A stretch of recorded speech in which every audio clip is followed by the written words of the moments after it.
كلمات الشاعر محمد غالب الشرقي، أداء أبو تمام البريدي، إنتاج وتوزيع استوديو سرور. قال أخو لطف بن غالب من الحزن غلبان، يا نيني أنينا القلب في موجعته، ما توقعت إن الموت خاذ عز الإخوان، هزني موت شكري يوم فارق حياته، قبلها من 3 شهور من بعد شعبان، ماتت الغالية أصغر وآخر خواته، ما توقعت هذا الحزن يا ليت ما كان، كيف للموت ياخذ من كل غالي غالاته، بعد ما كان الشكر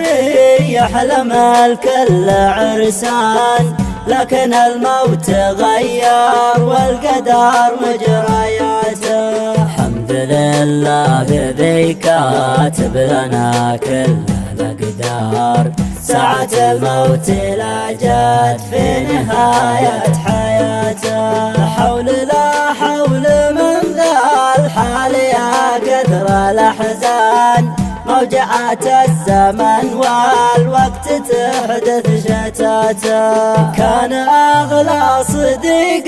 العمر للأخ بشار، أصدقاء العمل في القهر والقهر ذاته، كان بشار يشرح حالة الحزن غلبان، قال شكري تركني أحتوي ذكرياته،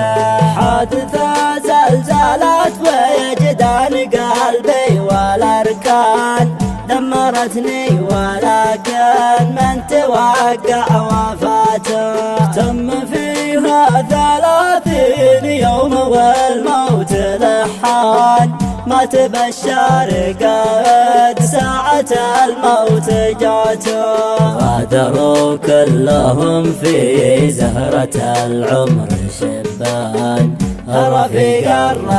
من يعتبر في حياته، كان لي منهم في